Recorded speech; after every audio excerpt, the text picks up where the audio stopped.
میری جنوں کا نتیجہ ضرور نکلے گا، اسی سیاہ سمندر سے نور نکلے گا، اسی کا شہر وہی مدعی وہی منصف، ہمیں پتا ہے ہمارا قصور نکلے گا۔ اللہ اکبر کبیرہ، یاد رہے یہ ہمارے ساتھ پہلی مرتبہ نہیں ہو رہا ہے، ظلم سہنا مسلمانوں کا شیوا ہے، ظلم سہ کر مسکرانا یہ ہماری روایت ہے، ہم اپنی روایت پر عمل کرتے ہیں، تم اپنی روایت پر عمل کرو۔ وہ جگر مراد آبادی نے کہا تھا ان کا جو کام ہے وہ اہل سیاست جانے، ان کا جو کام ہے وہ اہل سیاست جانے، میرا پیغام محبت ہے جہاں تک پہنچے۔ یقیناً یہ ظلم و زیادتی پہلی بار نہیں، ہم تو اس ظلم و زیادتی کو برداشت کر لیں گے۔ آپ اپنا کام کیجئے، نفرت اگر آپ کو بڑھانا ہے آپ بڑھائیے، ظلم اگر آپ کو کرنا ہے یہ آپ کی روایت ہے تو آپ کرتے رہیے، اس لیے کہ نہ ظلم سے کبھی ہم خائف ہوئے، نہ کبھی کسی ظالم کے آگے ہم نے سر جھکایا ہے، یہ ہماری تاریخ ہے۔ اور ہم تو جہاں گئے ہم نے اسلام کا پرچم بلند کر دیا، جہاں گئے ہم نے بتا دیا کہ ہم کون ہیں، ہم رسول اللہ کے غلام ہیں۔ ایران کے بادشاہ نے جب مسلمانوں کو قید کر لیا، بڑی زیادتیاں کی، بہت ظلم کیے ان مسلمان قیدیوں پر، اللہ اکبر کبیرہ، قید خانوں کے اندر مسلم قیدی، لیکن کیا ہوا، اس ایران کے بادشاہ کا ایک جہاز پانی میں پھنس گیا، کیسے نکالے جہاز کو، بڑا پریشان ہے، اپنے وزیر کو بلا کر کہنے لگا اے وزیر سمجھ میں نہیں آتا جہاز کو کیسے نکالوں، جہاز تو دلدل میں پھنسا ہوا ہے، کوئی ترکیب بتاؤ کیسے جہاز کو باہر نکالا جائے۔ اللہ اکبر کبیرہ، اس وزیر نے جیسے سنا وہ کہنے لگا اے بادشاہ اگر جہاز کو نکالنا ہے تو جو قید خانے میں قیدی ہیں ان قیدیوں سے کہو، ان سے کہنا اگر آزادی چاہیں تو جہاز کو باہر نکال دیں، وہ قیدی زور لگائیں گے، وہ قیدی جہاز کو باہر نکال دیں گے۔ بادشاہ نے کہا ٹھیک ہے، سارے قیدیوں کو بلایا گیا، کہا گیا ہمارا ایک جہاز ہے دلدل میں پھنسا ہوا ہے، اگر تم نکال دو گے تو تمہیں آزاد کر دیا جائے گا۔ اللہ اکبر کبیرہ، سارے قیدی خوش ہوئے کہ جہاز نکالیں گے آزادی مل جائے گی۔ ان قیدیوں میں مسلمان قیدی بھی ہیں، باقی مذاہب کے لوگ بھی۔ اب یہ سارے کے سارے قیدی گئے، جہاز کے پاس پہنچے، انہوں نے محنت کی، زور لگایا، جہاز کو نکالنے کی کوشش کی، لیکن جہاز ہل بھی نہ سکا، اپنی جگہ سے ٹس سے مس نہ ہوا۔ جب جہاز کو نکال نہ سکے تو پریشان ہو کر واپس آ گئے، بادشاہ نے پھر سب کو قید کر دیا۔ اب وزیر آیا، بادشاہ نے کہا او وزیر تو نے مشورہ دیا تھا یہ قیدی نکال دیں گے، لیکن یہ قیدی نہ نکال پائے، انہوں نے زور لگایا، جہاز ٹس سے مس نہ ہوا، ان کے بس کی بات نہیں نکالنا۔ اب وہ کہنے لگا وزیر اے بادشاہ تم نے سارے قیدیوں کو کیوں بلایا، میری مراد سارے قیدی نہیں تھے، میں تو اتنا چاہتا تھا جو مسلمان قیدی ہیں صرف انہیں بلایا جائے اور مسلمان ہی اس جہاز کو نکال سکتے ہیں۔ بادشاہ حیران ہو گیا، کیسی بات کرتے ہو، جب سب نہ نکال سکے تو صرف مسلمان کیا نکالیں گے؟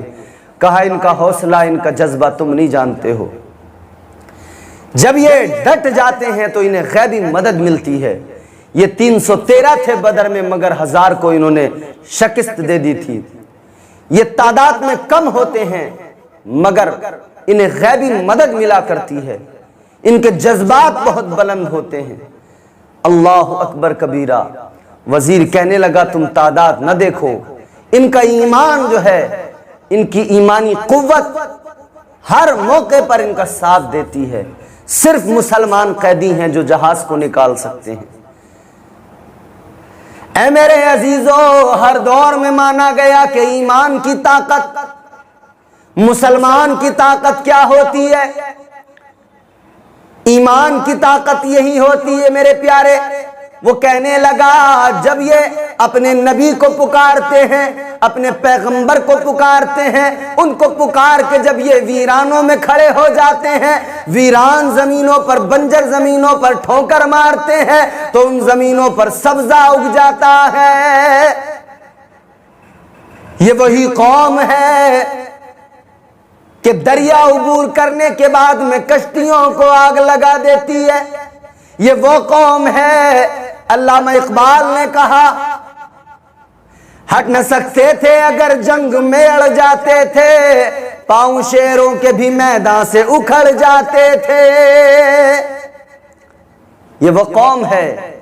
بادشاہ نے کہا ٹھیک ہے بلاؤ، سارے مسلمان قیدیوں کو بلایا۔ مسلمان قیدیوں کو بلانے کے بعد میں کہا گیا ہے مسلمان قیدیوں، اگر آزادی چاہتے ہو، اگر رہائی چاہتے ہو، آزادی کا پروانہ مل جائے گا، لیکن سنو سنو تمہیں ہمارا جہاز نکالنا ہوگا۔ اگر جہاز نکال دیا آزادی کا پروانہ مل جائے گا۔ ابھی سب آئے تھے مگر نہ نکال سکے، لیکن اب مسلمان صرف تم آؤ گے، تم نے اگر نکال دیا تو آزادی مل جائے گی۔ اللہ اکبر کبیرہ۔ مسلمانوں نے اتنا سنا تو کہنے لگے اے بادشاہ ہم نکال دیں گے جہاز، مگر ایک اجازت چاہیے۔ کیسی اجازت؟ کہنے لگے ہم جو چاہیں وہ نعرہ لگائیں، ہمیں اجازت ملنی چاہیے، ہم جو چاہیں وہ نعرہ لگائیں۔ اللہ اکبر کبیرہ۔ بادشاہ نے کہا کوئی بھی نعرہ لگاؤ مگر میرا جہاز باہر نکال دو۔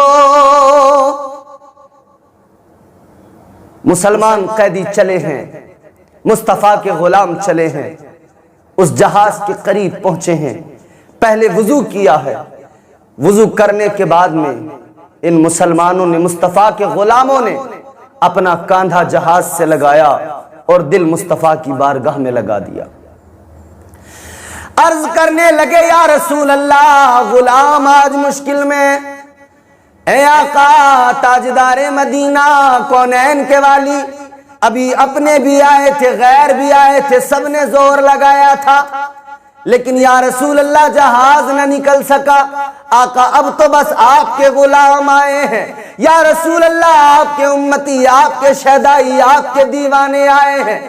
یا رسول اللہ پہلے نہیں نکلا کوئی بات نہیں، اگر اب نہیں نکلا تو آپ کے غلاموں کی رسوائی ہو جائے گی، آپ کے غلاموں کی بے عزتی ہو جائے گی۔ یا رسول اللہ مدد کیجئے، آقا کرم فرمائیے۔ اللہ اکبر کبیرہ۔ ان مسلمانوں نے اتنا کہا، اتنا کہنے کے بعد میں جب یا رسول اللہ کا نعرہ لگایا اور زور لگایا، قسم خدا کی ایک لمحے کے اندر جہاز باہر نکل کر آ گیا۔